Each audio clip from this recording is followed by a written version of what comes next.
Estamos con Rubén Steiner y ayer decíamos que Wayne es vino, Steiner es piedra, es una roca, piedra, sí. como Stone Como en Stone, inglés, sí, exactamente, y wine, ¿sí? Pero esto es alemán. Y sos un especialista, ¿cómo te definirías? Yo soy un consultor en comunicación política y constructor de marcas políticas. Me especializo en construir y gestionar marcas políticas. ¿Qué es una marca política? La marca es una disparadora de significados a la cabeza de la gente. O sea, hace 50 años una marca valía por la cantidad de mercadería que tenía General Electric de los depósitos. Hoy las marcas más importantes, Apple, Google, Netflix, no tienen ninguna mercadería, ningún depósito. Tienen un lugar en tu cabeza. Entonces, las marcas políticas son dispositivos que construyen lugares en la cabeza de la gente. Y en eso reside su poder. La batalla está, el campo de batalla está en la cabeza de la gente. Entonces, lograr un lugar en la cabeza de los votantes, de los sujetos de elección, como estar en la cabeza de alguien que uno quiere enamorar, es la tarea de la marca política. Ya has venido alguna vez al programa y por sugerencia del inspector nos encanta arrancar el año 2018 entrevistándote, y para los que no te escucharon la última vez me gustaría que nos contaras un poco a qué colegio fuiste, primario, secundario y dónde estudiaste. Yo estudié primaria y secundaria en la Argentina y mi familia emigró a Israel y yo estudié en la Universidad de Tel Aviv. Después hice algún posgrado en Estados Unidos y después me dedico a la docencia acá y al trabajo en comunicación política. Tengo un estudio que se llama Marca Política y una página que pueden entrar, www.marcapolitica.com.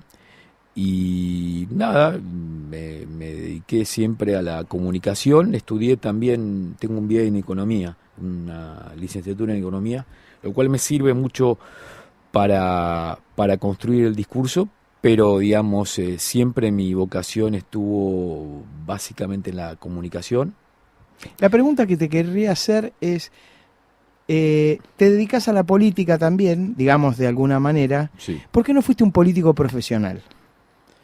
Porque yo entendí que los políticos tienen siempre un momento en el cual surgen, explotan y tienen su auge y después vuelven al llano.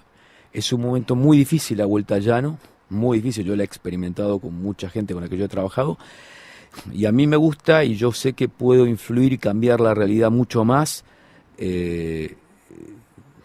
ayudando y construyendo marcas políticas. También la política requiere de un cierto pragmatismo que tiene que ver con, a veces, no diría traicionar, pero a favor de conseguir objetivos más grandes, renunciar a determinados valores. Y yo me siento mucho más cómodo tratando de ayudar a otros a poder modificar la realidad, a cambiar la realidad, y desde el pragmatismo, pero me siento mucho más cómodo haciéndolo, y aparte trabajando con diferentes personas. O sea, generalmente yo no trabajo con personas que contradicen en mucho mis valores, que contradicen mis valores, pero sí trabajo con diferentes personas con diferentes ideologías, y eso también para mí es muy importante y responde a tu pregunta, pues yo creo que hace falta, yo creo en la condición nacional de un país, y un país necesita de una derecha, de una izquierda, de un centro. Yo no reniego de posiciones políticas enfrentadas, creo que son necesarias. Yo creo que hace falta que alguien me corra por derecha a mí y que alguien me corra por izquierda, digamos, como gestionador, que alguien me diga, mira, hay que contener a la gente, hay que darle un mínimo, y otro que me diga, mira, no podemos darle todo servido. A mí me sirven los dos. Si vos me preguntás a mí, yo soy más keynesiano, soy más de establecer un un marco de contención, una malla de contención social que garantice determinadas cosas. Pero creo que hace falta que alguien me diga, mirá, hace falta cuidar la iniciativa privada y el mercado, aunque yo por ahí no esté en esa posición política.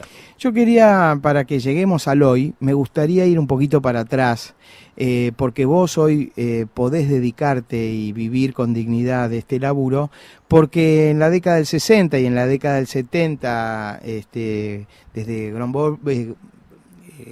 desde los grandes pensadores, me está costando que me salga Gombrowicz, como uno de los primeros que estaban vinculados a los medios de comunicación, a la televisión tradicional, a la televisión que se veía en Estados Unidos, las tres grandes cadenas, ABC, NBC y CBS o CBC, a hoy, donde está Durán Barba. En ese espectro, gente que salió de la publicidad, como David Rato con el gobierno de Alfonsín, o fue el primero que profesionalizó la comunicación política para la Argentina en lo que podríamos llamar la política democrática moderna de los últimos años, hasta asesores y periodistas como Augusto Bonardo en la década del 60, que era un gran conductor y periodista y todo el mundo sabía que era demócrata progresista, admirador de Lisandro Latorre, le digo para los que son más viejos y para los más jóvenes que vayan a Google y se fijen quiénes son. Pero quiero decir, la política hoy está muy vinculada a Marcos Peña. Cuando lo entrevistan en la televisión le pregunta si tiene o no tiene trolls. Entonces lo primero que te quería preguntar, el primero de los últimos años que cambió un poco el modelo de campaña fue Obama, ¿no? Con el tema de Twitter y su impacto sobre los más jóvenes y generar una esperanza. La campaña de Trump, ¿qué distinción tenía con las últimas campañas de la década del 90 o de principios del siglo XXI? Ahora déjame retomar lo que vos... La primera persona que inauguró, digamos, el tema de la comunicación política en Estados Unidos fue Edward Bernays, que fue el sobrino de Freud, que fue el que hizo la campaña para los cigarrillos para mujeres, una cosa muy increíble, que hizo un desfile donde las mujeres andaban con los cigarrillos en las ligas, y fue el primero que fue contratado por políticos en Estados Unidos. A partir de ahí, digamos, acá en Argentina hubo un antecedente de rato, que la campaña de la Nueva Fuerza fue la de Chamison Darts, muy profesional. Es más, Marcelo Cosín, que trabajó con Rato, trabajó en esa campaña con Juan Cosín, su hermano. Sí. Y sí, en Argentina pues Rato, obviamente, con Cosín, Dreyfus.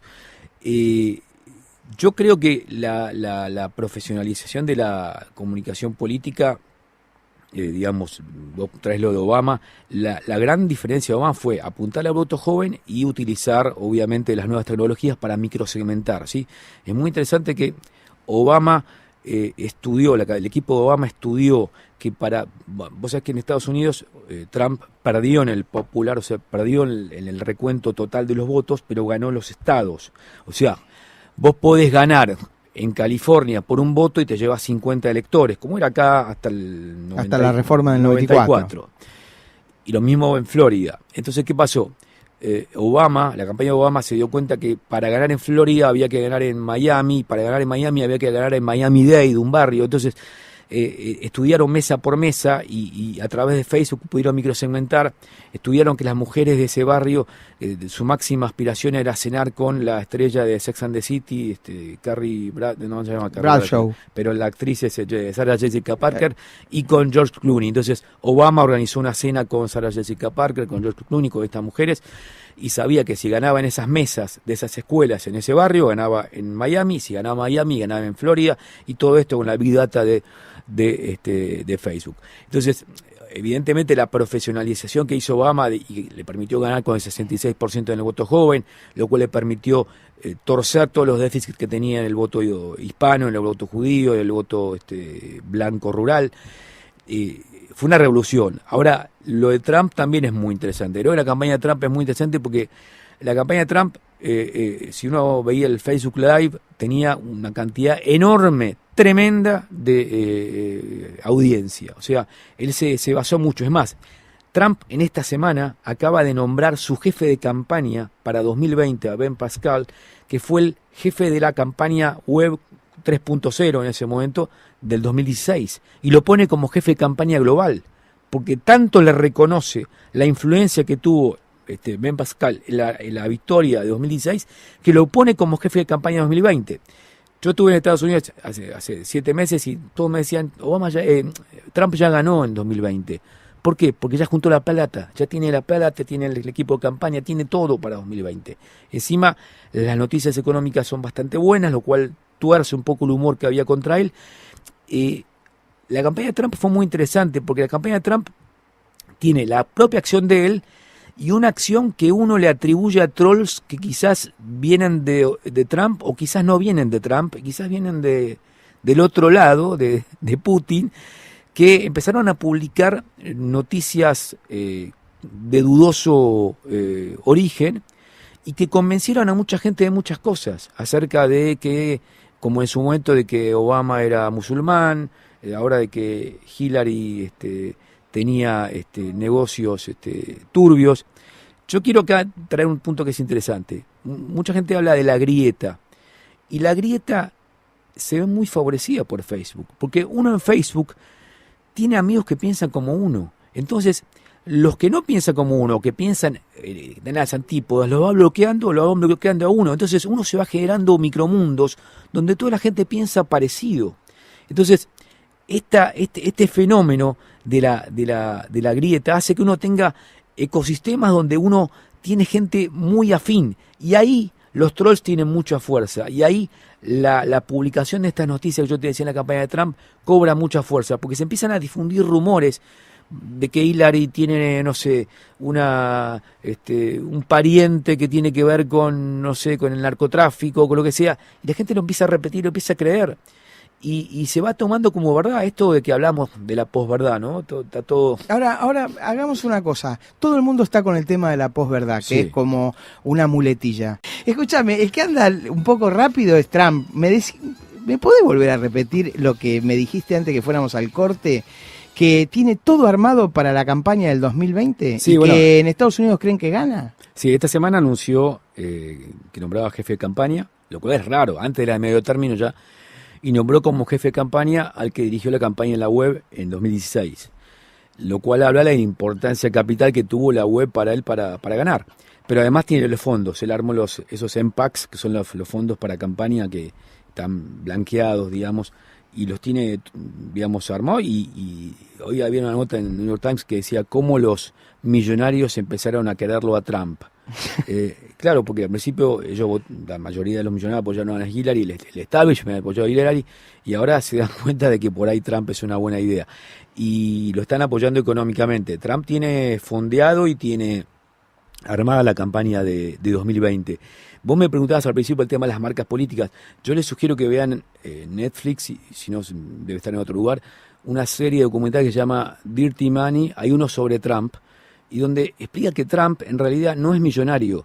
O sea, Trump dice que tiene 4.000 millones de dólares. Ahí dice, un periodista lo acusa, y por eso fue el único que le hizo juicio, de que tiene a lo sumo 150 millones de dólares, lo cual es mucho. Pero para Estados Unidos no es un mega millonario. Y él le decía a los periodistas, ustedes digan de mí que soy ladrón, que soy todo, pero nunca digan que no soy millonario. Pues lo único que le interesaba a él es que digan que es millonario. Y ahí en ese documental él muestra cómo él construyó su marca.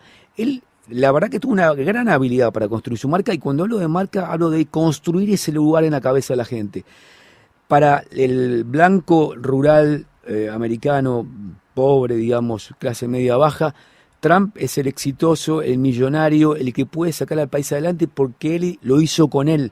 Entonces, ese desarrollo de marca que hizo Trump, la verdad que es clásico. Entonces, cuando vos me preguntás qué es una marca política, cómo se logra un lugar en la cabeza de la gente, fue lo que hizo Trump. Y Trump luchó contra el establishment, luchó contra su propio partido, que le hizo la guerra. Bush dijo que iba a votar en blanco, Bush padre creo que también dijo lo mismo, la mayoría, McCain dijo que de ninguna manera lo iba a votar. Entonces, tuvo todas en contra. La mayoría de las iglesias no estaban con él. Entonces, él hizo una campaña contra todo y contra todos, ¿sí? Fue él con la confianza de una idea, que era apuntar a la ruralidad blanca americana, a los WASPs, a determinados evangelistas, y apuntar a un sentimiento de hartazgo y fatiga con respecto al establishment. Y lo hizo bien, tuvo una estrategia y la aplicó bien. Te quería hacer una pregunta. Hay un analista, también un consultor americano, que se llama Jan Brenner, que dice que Trump es un narcisista, que más que importarle a Estados Unidos le importa él mismo.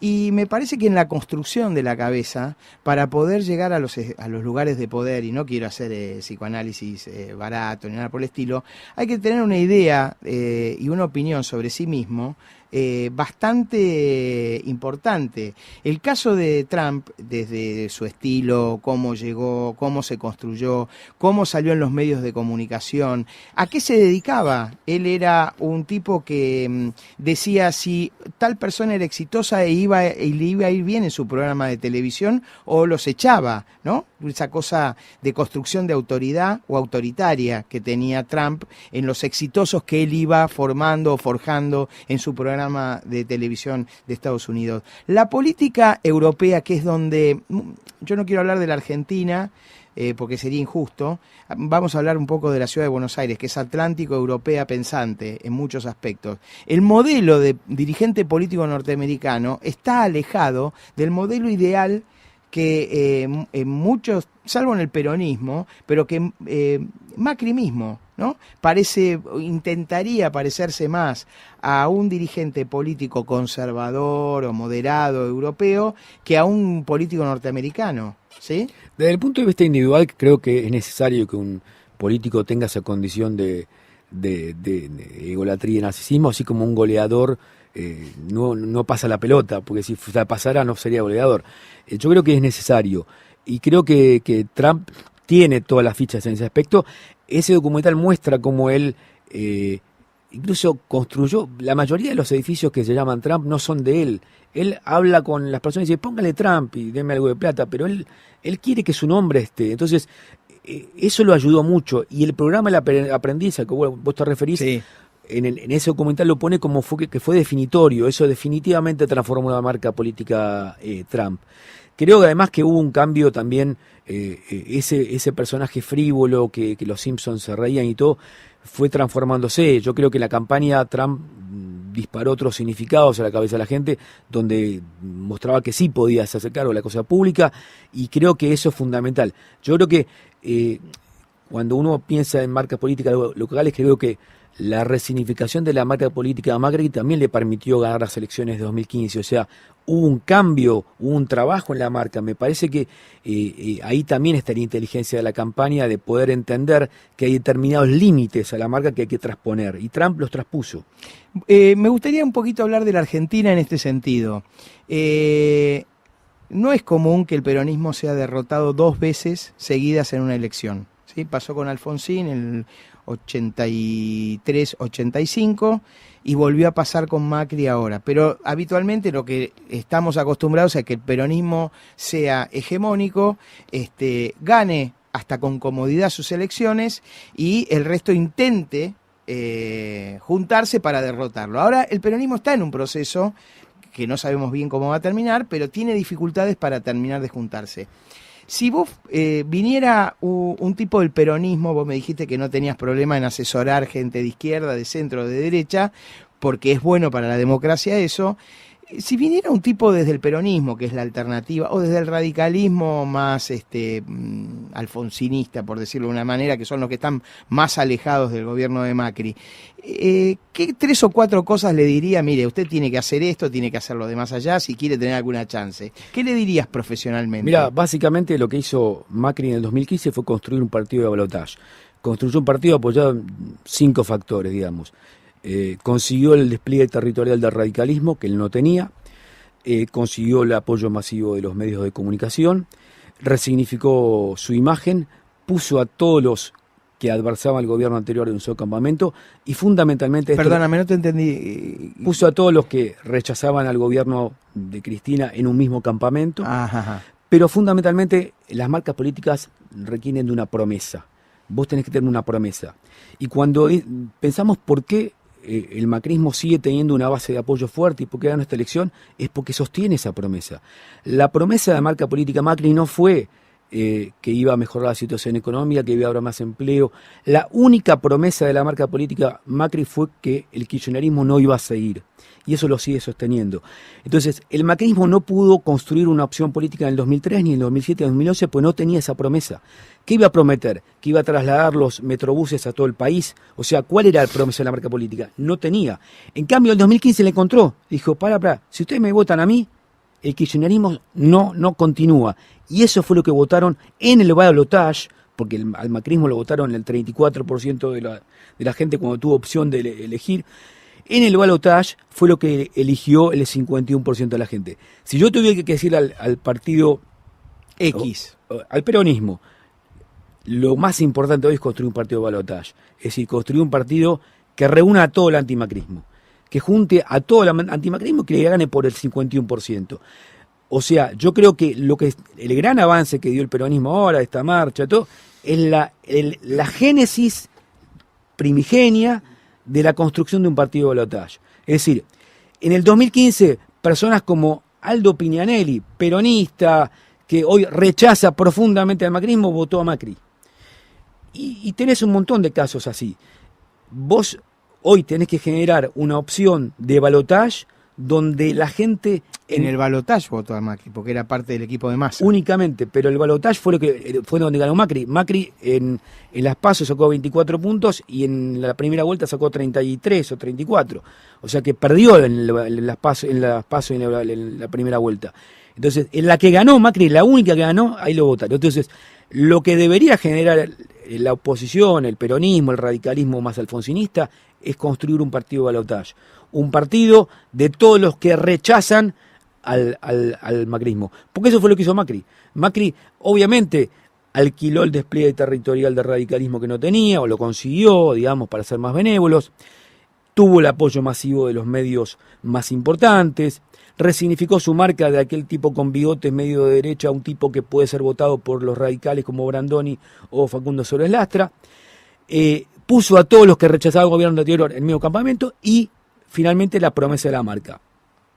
El camino crítico sería ese: construir un despliegue territorial, tener el apoyo de algunos medios, porque sin los medios es difícil, y como promesa de marca, construir un partido de balotaje que pueda plantear como reason why, como promesa de marca, yo voy a garantizar que en el 2019 estos tipos no siguen. ¿Qué fue lo que le permitió ganar a Macri? Para mí, como última pregunta, porque si la gente se queda con ganas de seguir, es porque pasa a volver. ¿Existen los trolls? Sí, de ya. Por último, creo que uno lo vio en el Brexit, fue increíble, en la crisis catalana, en las elecciones de Estados Unidos. De repente, objetivamente, aparecen cientos de miles de identidades truchas, con un inglés medio roto, medio difícil, que posteaban en grupos americanos, en las elecciones, o en el Brexit lo mismo, o en la crisis catalana, o en las elecciones de México. Y no digo que sea todo patrimonio de Putin, todos los países tienen trolls, y acá también hay trolls. Me parece que los gobiernos se dieron cuenta que es un ejército más, y que no podés no tener un ejército, y que muchos de nosotros, y yo me incluyo, yo no abro el diario ni entro a un portal para ver lo que pasa, entro a Twitter y veo cuáles son los trending topics. Entonces, si dice Abad, ahora me fijé, dice primero AFIP, segundo Abad. Te digo, algo pasó con Abad, algo pasó con AFIP, y ahí me entero. Yo no entro a Infobae, yo entro a Twitter. Entonces, si tienen 200.000 cuentas falsas que pueden poner de repente otro tema arriba, es interesante porque pueden desviar la agenda. Ojo, yo sé que eso pasa, entonces voy con cuidado y sé que cuando hay un tema tirado de los pelos, entiendo que fue instalado falsamente por los trolls. Por eso, digo, no es tan democrático Twitter, no es tan democrático Facebook, está muy influido por las asimetrías que plantean los poderes. Hay que tener cuidado, hay que mirarlo con pinzas, hay que elegir, como cuando uno lee los diarios, tal cosa de Página 12, tal cosa de Clarín, porque uno sabe que hay intereses detrás. Esto es lo mismo. Última pregunta, tenemos 2 minutos. Yo no tengo ni Twitter, ni Facebook, ni tengo, o sea que soy casi un tipo de plesiosaurio. Pero mis hijos sí. Y me preocupan más los jóvenes que 20 años. Ellos sí están advertidos que existen estas cosas. Sí, sin duda. No los van a sorprender fácilmente. Hay que estar alerta todo el tiempo y hay que dudar todo el tiempo y hay que... Yo te diría que si como consejo, y con esto termino, si vos quisieras orientar a tus hijos en ese sentido, hacerles aplicar el mismo criterio que vos usás cuando lees los medios. Vos sabés que cuando hay una noticia en Clarín o en Página 12 o en Perfil, sabés quién está detrás de eso y por qué puede estar corporizando esa agenda. En Twitter es lo mismo, en Facebook es lo mismo. Dudar, pensar quién está detrás de esto, por qué, no tomar nada como cierto y como real. Siempre dudar, siempre pensar que todo lo que está publicando hay una intención de corporizar una estrategia de negocio político o corporativo detrás de eso. Si querés ser candidato tenés que hablar con Rubén Westeiner, ¿no? Muchas gracias. Chao. Nos vemos, gracias por venir, Rubén.